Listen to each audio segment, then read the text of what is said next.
राधे राधे दोस्तों, कान्हा माधव चैनल में आप सभी लोगों का स्वागत है। आज मैं आप लोगों को एक रोचक कथा सुनाऊंगी जिसमें मैं आप लोगों को बताऊंगी कि पितृपक्ष में क्या पितृ हमारे घर धरती पर जरूर आते हैं और अपना मन पसंदीदा भोजन पाते हैं।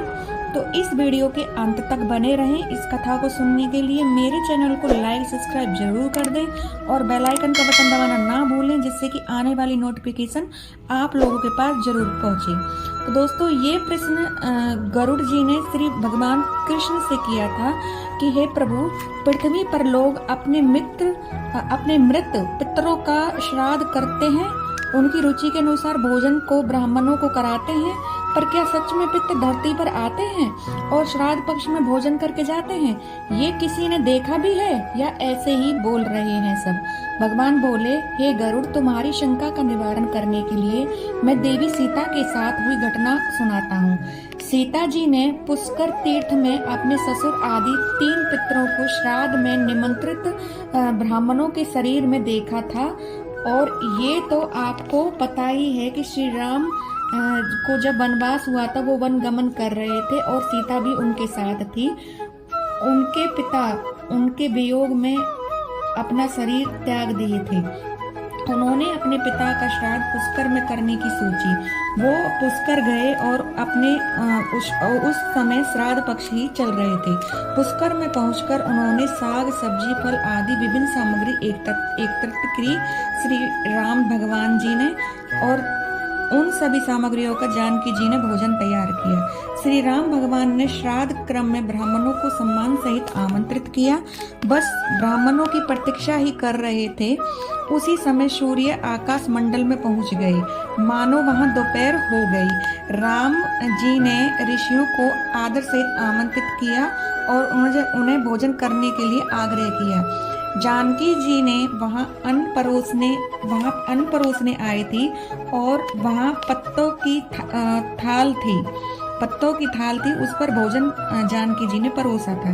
अचानक ही जानकी ब्राह्मणों के बीच से उठकर वहां से भोजन को छोड़कर लताओं के मध्य छिपकर बैठ गई। ये सब दृश्य श्री राम भगवान देख रहे थे और वो सोच रहे थे कि ये सीता जी को क्या हुआ जो अधूरे में ब्राह्मणों का भोजन छोड़कर ऐसे छिपकर बैठ गई।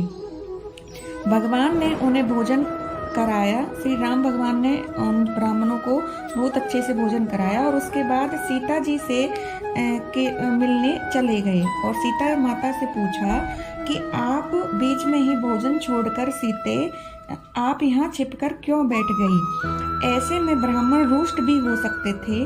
सीता माता खड़ी होकर अपने आंखों में अश्रु लिए बोली, हे प्रभु, इन ब्राह्मणों में मैंने 2 महापुरुषों को देखा जो सजे धजे थे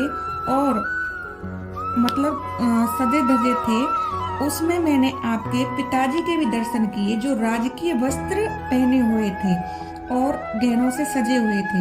उन्हें देखकर मैं यहाँ छिप गई, क्योंकि इस हालत में मैं उनके सामने कैसे जाती? वो राजा हैं और आभूषणों से लदित हैं। मैं उन्हें फल सब्जी खिला रही हूँ।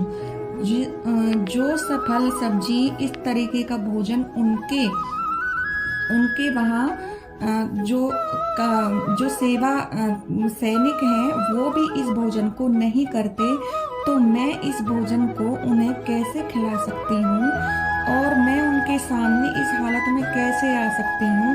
क्योंकि उन्होंने मुझे राजकीय पोशाक में देखा है। मैं यहाँ वन भटकती इस हालत में मैं उन्हें ऐसा खाना खिलाने में सज्ज नहीं थी, क्योंकि अगर मैं उनके सामने आती तो उनका मन खिन्न होता और वो खिन्न मैं नहीं देख सकती थी श्राद्ध पक्ष में, तो इसलिए मैं उनकी आंखों के सामने से ओझल हो गई।